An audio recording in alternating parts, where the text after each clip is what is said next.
Hello everybody, this is Akshay over here and welcome to my another video discussion on the KCET and NEET preparation. And in this video, we will be mainly looking into the chapter that is breathing and exchange of gases. And I have mainly planned for this chapter as two-part videos. The reason is that there are some concepts in this chapter that does require some considerate amount of discussion. So without any further delay, let us begin then. So breathing, the process of breathing, it is mainly exchange of respiratory gases, that is oxygen and the carbon dioxide, and that is taking in of oxygen and giving out of carbon dioxide. And we specifically refer this as the breathing or respiration. So now, let us look into the organisms and the respective respiratory structures which are found in those organisms. So there are some organisms which do not have any dedicated respiratory structures, and in such cases you see that the respiration is occurring through the general body surface. And good examples mainly include is the sponges, coelentrates, and flatworms. But in some organisms, even skin or cuticle is acting as the respiratory structure, and that is mainly an example for this is the earthworm. While in the case of insects, you find a network of tubules or tubes, which we refer it as the tracheal system, that allows the entry of air directly into the body. While in the case of aquatic organisms, such as aquatic arthropods, mollusks, fishes, you see gills are the respiratory structures. Similarly, in the case of higher organisms such as reptiles, aves, and mammals, lungs are the dedicated respiratory structures. But in the case of amphibians, you see that skin and lungs are the two respiratory organs, while during the larval stages, gills are acting as the respiratory structure. So let us look into the human respiratory system. So as you can see that this is a diagrammatic illustration representation of the human respiratory system. So the human respiratory system begins from the nostrils, that actually allows the entry of air from the nostrils and enters into the nasal chamber. From the nasal chamber, the air enters into the pharynx, and pharynx leads into the trachea, that is called as the windpipe. So you also see that there is one more structure called as the larynx, that is the voice box, which is mainly involved in production of vocal sounds. There's also another structure called as the epiglottis, which is a flap-like structure that prevents the entry of unwanted substances into the trachea. And the trachea further splits into two bronchus, that is the left and right bronchus. Upon entering into the respective lung, you can see that the bronchus splits into primary, secondary, and tertiary bronchi, and the bronchi, tertiary bronchi, further divides into fine tubule-like structures called as the bronchioles. The terminus of the bronchiole has the actual sac-like structure where the actual gas exchange occurs, called as the alveoli. You also see that the lung is having two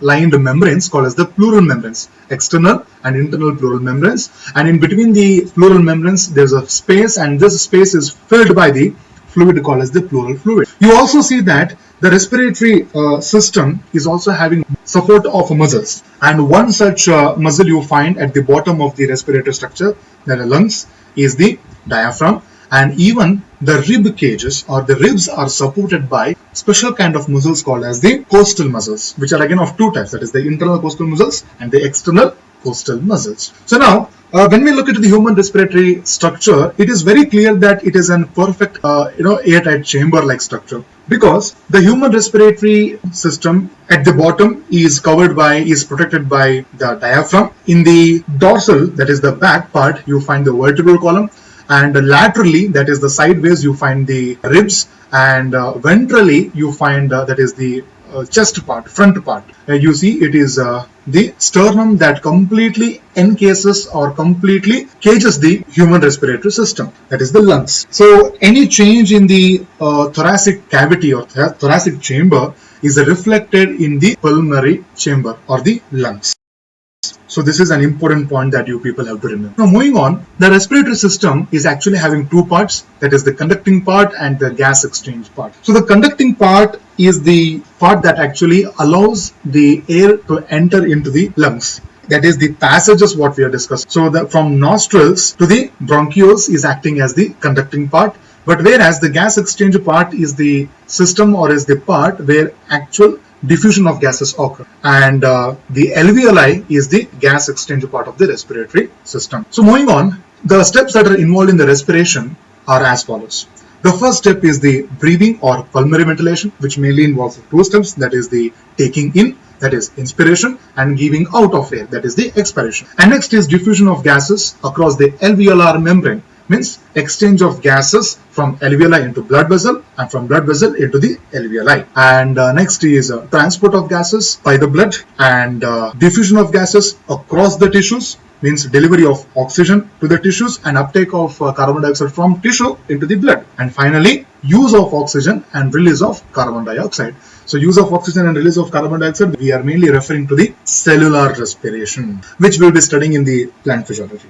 So now, mechanism of breathing. So it mainly involves the two steps, that is inspiration, which is taking in of air, and expiration, that is giving out of air. So inspiration mainly occurs because the pressure within the lungs is less than the atmospheric pressure. Okay, ATM mainly refers to the atmosphere. It is an abbreviation that actually I have used in this presentation. So whenever the pressure inside the lung drops or goes low, there is entry of air into the lungs. But whereas in the case of expiration, it mainly occurs because of the air pressure is more within the lungs, or it is more than the atmospheric pressure. So here we are having a diagrammatic representation of inspiration mechanism. So you can see that air is actually entering into the lungs, right? So now this is mainly because of the diaphragm, which is below the lung, is being contracted, and simultaneously the ribs and sternum are also raised. So the ribs and sternum are being raised in the sense they are actually being expanded. So the expansion of the ribs and sternum is mainly because of contraction of the external costal muscles. So the expansion of the ribs and sternum and the contraction of diaphragm causes the pressure drop inside the lungs than the atmospheric pressure. As a result, air actually enters into the lungs. But whereas we can see that in the case of expiration, air is being expelled from the lungs. That is mainly because the ribs and sternum are returned to the original position, and diaphragm is also relaxed and arched upwards. Means arched upwards in the sense it comes back to its original dome-like shape. The ribs and sternum are returning to the original position in the sense the muscles have again relaxed. The costal muscles have again relaxed. As a result, the air pressure inside the lungs is more than the external atmospheric pressure. Hence, air is pushed out from the lungs, right? So remember, the important point is that air actually enters during the inspiration. It is mainly because the pressure is low inside the lung. But whereas the air is leaving the lungs, it is mainly because pressure is more inside the lung than the atmospheric pressure. Right? And also remember the role of the diaphragm and also the external and internal costal muscles from the ribs. So moving on, you also see that what is the respiratory rate, means how many times a person breathes during a minute. So it is estimated that around 12 to 16 times a normal healthy human being breathes for a minute. Okay, and remember, the equipment which we use to check whether the person's respiration is normal or not, pulmonary respiration is normal or not, is the spirometer. Yeah. So the next one we are having is the respiratory volumes and the respiratory capacities. Remember, it is this part of the chapter, this section of the chapter is very much important, because you will expect one simple question from this particular part, and it is again basic mathematical part of the biology, where you have to remember some standard values of the respiration. So now the title volume, right? So it is the volume of air that is inspired or expired during the normal respiration. So it is the amount of air which is taken in and also the amount of air that is given out during the normal respiration. And what is the typical value that you see? It is around approximately 500 ml of air is taken and given out during the normal respiration, right? So approximately for per minute, what is the value? It is around 5000 ml to the 6000 ml of air is taken in or is given out during the normal respiration per minute. So the next one we are having is the inspiratory reserve volume. It is the amount of additional volume of air that a person can take by forceful inspiration, right? So what do we mean by this? We mean that apart from 500 ml, how much of volume a person can take air into his lungs by forceful inspiration. So the value is around approximately 2500 ml to the 3000 ml. The next one we are having is the expiratory reserve volumes. Abbreviation for this is the ERV, right? So it is the again amount of additional volume of air that a person can give out, that is expire by forceful expiration.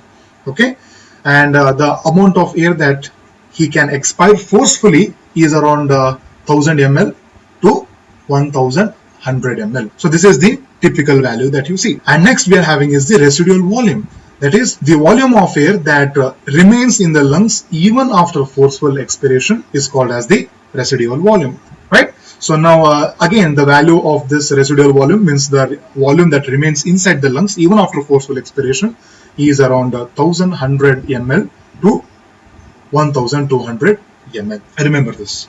So now here we are looking into the pulmonary capacities, respiratory capacities. Now remember, the respiratory capacities are mainly derived based upon the adding certain respiratory volumes, right? So here we are having the first respiratory capacity, that is the inspiratory capacity, IC. It is the amount of air one can inspire after normal expiration. Okay, it is the amount of air that one can inspire, means one can take after normal expiration, right? What is the amount of normal expiration? 500 ml, right? So after 500 ml of giving out of air, how much total amount of air one can take into his lungs? That is what we are referring into.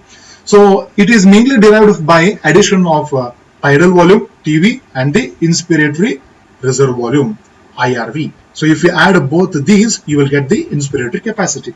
Moving on, expiratory capacity. It is the total amount of air that one can expire after normal inspiration, right? So around 500 ml of air can be taken into the lungs. So after this normal inspiration, how much total expiration can a person can do, right? So it is again derived from addition of tidal volume, that is TV, and expiratory reserve volume, that is the ERV, right? You need to remember this formula.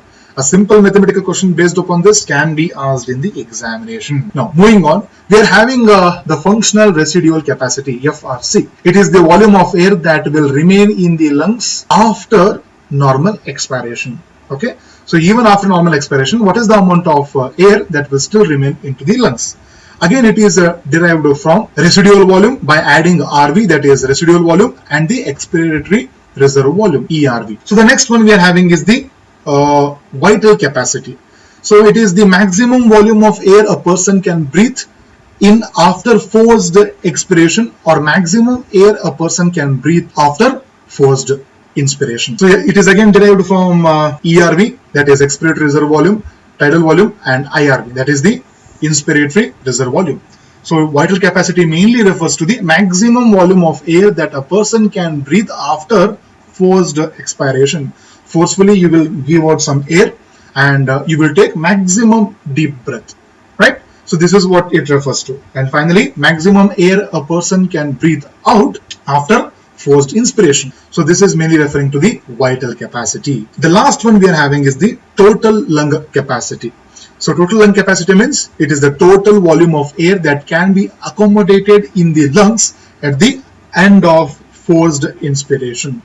It is again derived from adding vital capacity, VC, and RV, that is the residual volume. Remember this, right? VC means, again you have to remember, VC means it is the addition of ERV, TV, and IRV, right? So you have to consider all these three plus residual volume will give us the total lung capacity. So now we will look into one simple example that has been appeared from the previous CET examination. The volume of air inspired or expired by healthy man per minute is 1000 ml, 1100 ml, 2500 ml to 3000 ml, 6000 ml to 8000 ml, 400 ml to 500 ml, right? So they are asking the respiratory rate. Okay, what is the amount of or what is the volume of air a person can inspire or expire per minute? We know that there is a volume for this. How many times a person actually breathes? It is around 12 to 16 times per minute, right? So now, and what is the volume of air a person actually takes during this normal respiration? It is 500 ml, right? So what you have to do is that you have to multiply the number of times a person breathes into the volume of air that actually he takes. So if you calculate it, 12 into 500 ml and 16 into 500 ml, you can see that the volume is around 6000 to 8000 ml. So answer for this is around 6,000 to 8,000 ml is the amount of air a healthy man breathes during a minute. Right? So this question is actually a previously appeared CET question. So we'll stop here. If you're having any doubts, any questions, you people can request it in the comment section. And if you found this video tutorial to be very helpful, you can like it and you can share it among your friends. And finally, you can subscribe to this particular channel. So shortly we will meet in the second part of the video. Until then, thank you.